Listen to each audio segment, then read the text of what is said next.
that better?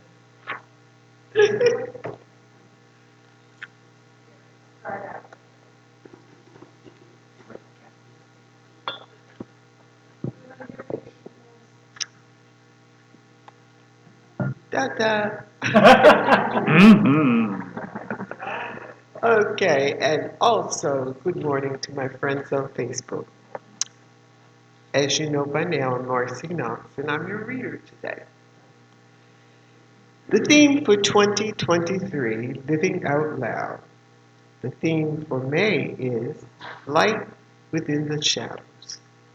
Today's topic is Unlearning the Fear of Darkness. Ernest Holmes reminds us that no harm can come to you when you know that God is at the center of everything. Barbara Holmes wrote, the phrase, the world was dark and void, and that's from Genesis, 2nd chapter. The world was dark and void is an indication of the state of the universe in the beginning. It is the womb out of which we are born, a Genesis space for let there be. This is a mothering darkness that nurses its offspring.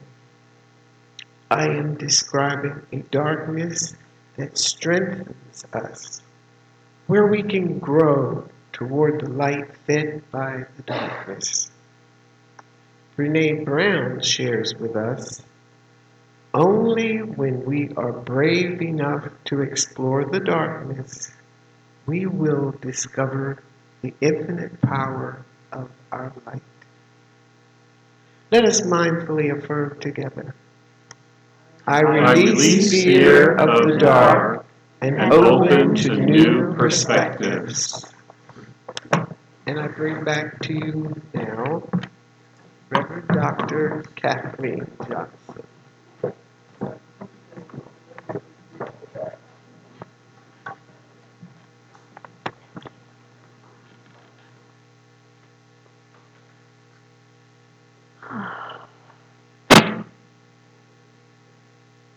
Let's breathe as everybody settles in. Whoops, what's going on here?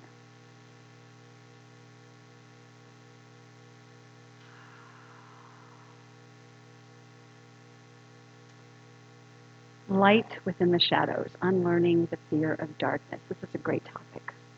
Great topic. Because even though we may propose to come from a place of oneness consciousness, how many of us still buy into the duality of light and dark, the dark forces, the light forces, all of those things that we see in the movies and the media. And yet, how does that fit with oneness consciousness? It might be fun, and at the same time, is it something that's residing in your consciousness, in your very self? Because what we're going to be looking at is how this duality concept, this concept of light versus dark, the light forces versus the dark forces, creates all manner of havoc in human consciousness and human behavior. And that's why it's really an important topic to deal with. One life, one source, one power, one God, one spirit, whatever you call this infinite unified field of all potentiality and all possibility, its presence. We're talking about one. Even quantum physics talks about one unified field. So if there is only one, then light and dark coexist in that wholeness.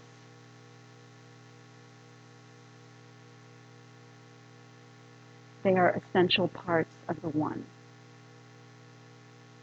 And we will find essential parts of the creative process. So this month we're exploring how to appreciate and welcome both the dark and the light for what they have to offer us. Everybody ready for that? Okay. I'd like to start with a story. I love these little stories. This is a story, and so this fits in with the light and the darkness, and Mother's Day. So one Sunday, a mother asked her very young daughter, "What did you learn in Sunday school today?"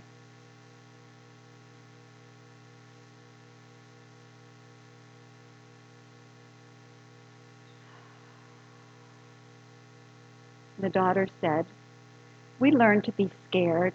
We learned, don't be scared, our quilt is coming. Don't be scared, our quilt is coming."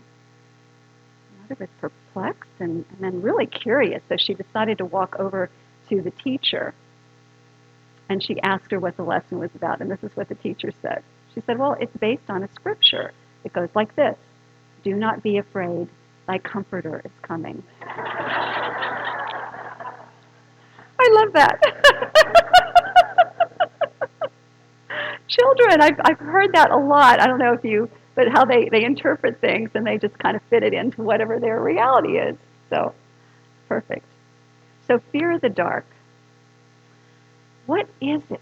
What is it about this fear of the dark? It's the fear of the absence of God in the dark, right? Or the fear of the absence of God anywhere in creation. The fear of the absence of the Comforter. So where did these beliefs originate? How does it impact human consciousness? And how can we unlearn the fear of darkness? I mean, so that it's not just intellectual, but all the way down in our cells. Because that's the key, isn't it? Getting it down to the subconscious level. We can just say, well, I understand the light and the dark. You know, they're all part of creation. But how do you respond when you hear about the forces of the dark and the power of the light? So according to Science of Mind principles, our thoughts shape our reality. What we focus on, what we believe, manifests. And what we resist or fight against, I'm thinking of the lightsabers, the darkness and the light, what we fight against also persists and manifests more of what we don't want. So if our subconscious mind is filled with the ideas of the evilness of the dark, then that's what's going to manifest in our life. That's what we will experience. So it's up to us then to gain awareness of these beliefs and to continue to what we call deny their power, the power of this idea, and to align with spiritual truth, the truth of oneness, the truth that in every spot God is. God is omnipresent in every spot. Ernest Holmes said, "Change your thinking, change your life." And to that I would like to add, change your beliefs, change your life. We can unlearn our fear of the darkness by changing our thinking in order to change our beliefs that will then give us a better result in our lives. So let's do that now, okay?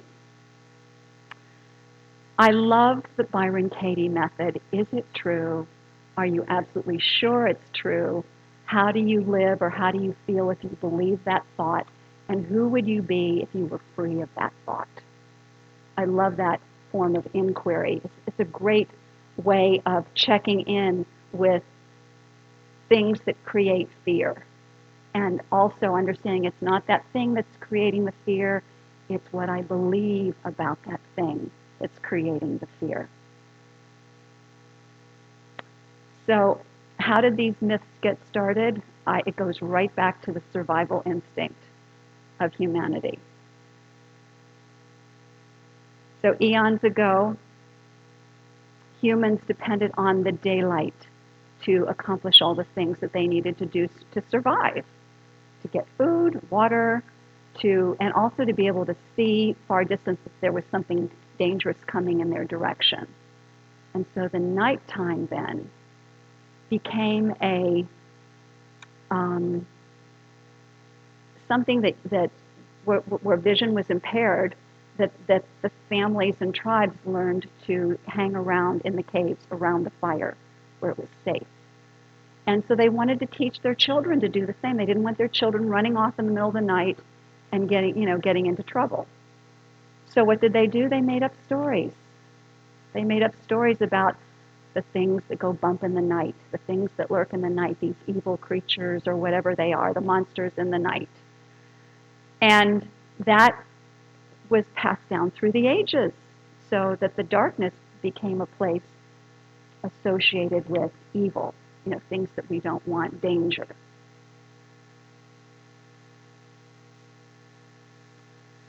So these myths then grew into very elaborate stories, very elaborate myths over time in different cultures, and they kind of fit the cultures according to how they grew and how they changed and shifted over the years. And so as they were passed down, the distinction between myth and what's real got muddied, and people began to accept the realness of duality instead of living from their higher selves. And so as we look at, or as we experience a fear, as we are willing to look at what is the belief behind the fear, is it true? Am I absolutely sure it's true? How do I live if I believe this thought? And who would I be without this thought? What would my life be like if I didn't believe that? Powerful work. And that's our work. That's the work of the modern day mystics, which is what our spiritual teaching is to do that deep inner work, to go within, close our eyes, we're going into the darkness within, right? Listening, learning, shifting, our thinking changing.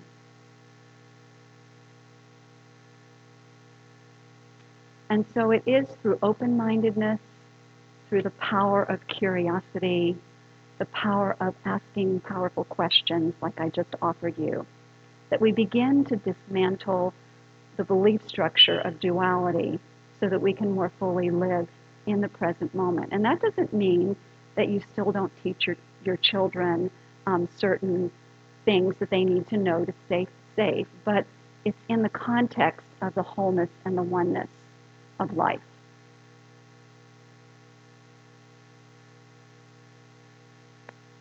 This not only applies to the darkness, but think of some other things that were passed along from these early tribes. Danger of other tribes.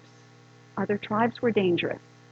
So they made up stories about the other tribes. Or even if they weren't dangerous, they would make up stories just to be sure their children stayed safe. How is that still going on today? We can call it tribalism, that where people are teaching their children to be afraid of, or these other people, that are over here are dangerous. It happens all over the planet. It happens in this culture. And that's what keeps us divided instead of fully working together as a human family made up of people of great diversity. So as we move beyond tribalism to an appreciation of diversity, as we move in that direction, we are making room for healthy, cooperative, collaborative human family. And that's the vision that we hold when we say co-creating heaven on earth, a world that works for all. So let's go the next step. Let's turn fear of the darkness into a reverence for the darkness. That's the next step. How do we do that? By focusing on the good that comes out of the darkness. And so I like to begin with the Big Bang, right? The light came out of the darkness and the void, the so-called void. The universe was birthed out of the darkness, that fertile womb of the darkness, the fertile womb, the creative field. And there still is a lot of darkness, so-called darkness, in the universe, right? Even with all the light, it's a very spread out kind of universe. And new things continue to be birthed out of the darkness. New suns, and their solar systems, and galaxies, and there's so many galaxies, it blows my mind when I hear about it. Continued birth out of this darkness. So science of mind talks about the creative medium. And you could think of the energy field or the field of unformed substance that surrounds us, that is actually within us, into which our thoughts, what we focus on, this is the principle, becomes our experience. That's what this science of mind symbol stands for, where thoughts, inspirations, ideas fall into, this is the creative medium, the so-called darkness, and it's also the mother principle, the mother or feminine principle that nurtures and becomes our form and experience. We could also call it seed, soil, and plant. So the soil, too, a place of darkness. The seed is in the darkness as it begins to be nurtured and blossom and grow into something that is, into the light. So I love this idea because it helps us to understand that the wholeness of life, the creative process, requires the darkness and the light in balance. And so we can then learn a reverence for the darkness, a reverence for the shadows, the mystery, the unknown. Take a breath. I'd like to share a story with you. This is a story shared by one of my colleagues about one of their congregants, and I just thought it was so fitting. It's a story about a woman by the name of Heather who loved trees. However, when she would attempt to go on walks through the woods, through a deeper wooded area with all the shadows, she would start panicking. And she was determined, she'd been a student of science of mind for quite a while, and she decided that she wanted to get over this fear once and for all and be able to enjoy a walk in the woods. So she decided what she would do is meditate and journal on it for a week, asking for guidance on how to do this. And she came up with this plan of doing a ritual and then a reverence walk, a sacred reverence walk. And she called upon her prayer partner, whose name was Ron. And so to prepare for it, she found some, and it says this, compostable paper. And our compostable people, are going, yay, out there. Compostable paper. She made strips of compostable paper, and she wrote on them the thoughts behind all the fears that she had. She really spent some time to write all of those down on different strips of paper. And then what she did is she took more strips of paper and thought of affirmations that were the opposite of that. And for example, I have a holy and joyous experience each time I walk in the woods. That was one of them. So when she was ready, Heather and Ron went to the foot of the woods, dug a hole. This was a burial site for those old beliefs, and laid the old belief papers in the bottom, blessing them, releasing them consciously, put a twig of unburned sage on top of that to further symbolizing the purification of herself from that, and then covered it with dirt, and then on top of that put the affirmations, planted the affirmations like new seeds, and then put a feather on top of that. As she did those, she blessed them and she said them out loud, and then put another layer of dirt on top of that, and then she was ready. And Ron went with her. And as they were walking through the woods, they did spiritual mind treatments to continue to remind herself of the oneness of life, the goodness of life, the preciousness of the darkness and the shadows as part of life. And they continued on their walk. Well, their walk became a frolic, and then the frolic became a dance. And laughter and joy. And then they actually had a picnic in the middle of the woods. and continued to share fun stories and get into that state of joy and relaxation and peace. And then they walked home, walked back. Well, what she did to firm up that, to be sure that that was really deep down in her cells, in her subconscious mind, she continued another week of affirmations. And after that, she then began to walk through the woods on her own, in peace, in joy, free of that fear of the darkness, of the shadowy nature of the woods.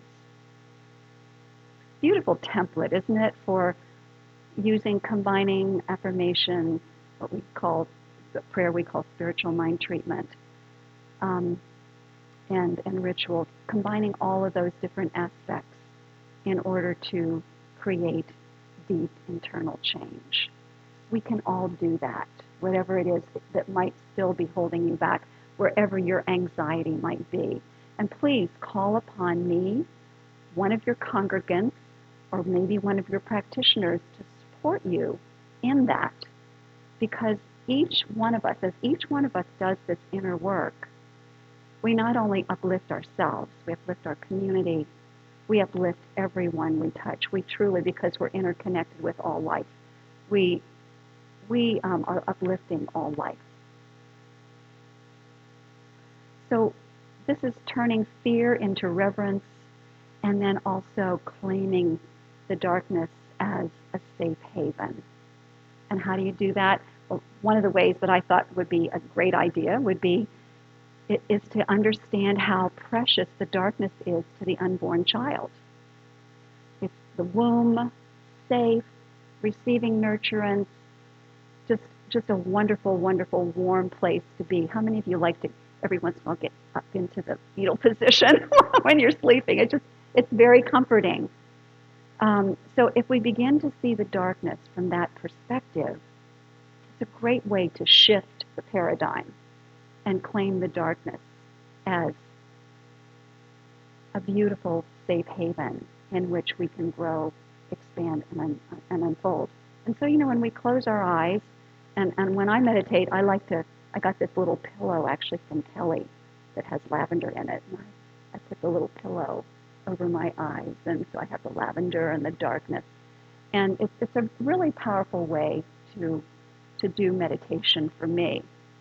The darkness has become a safe haven for me.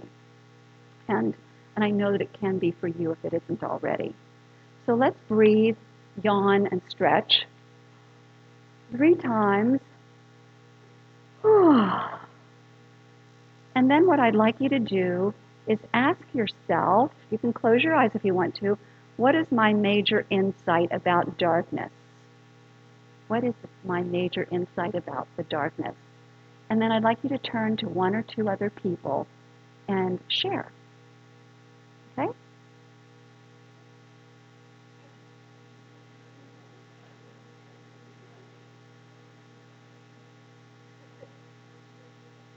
Okay,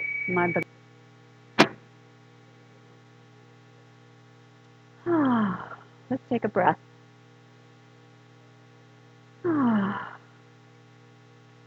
Very rich conversation. Mark and I had a conversation too. This is very rich for many of us, and I'm going to say for all of us. And so it goes back to understanding that the darkness and the light are absolutely very important parts of our spiritual journey towards spiritual liberation. Remembering that the darkness is like the soil, the field in which the light was born, the original void. It's the womb, the darkness of the womb, the place in which the seed thought is nurtured and birthed into manifestation. If we can remember that, it really helps us to move beyond this state of duality. Those are bad people, those are good people, whatever, all that nonsense that keeps us separated from one another. And so let us remember, and I love this song that we're going to be doing, God is in the darkness, God is in the light. God is in the darkness. And in this song you're going to be hearing, I am in the darkness. It's coming from the voice of God within us. I am in the darkness. I am in the light. So I'm going to head up onto the stage.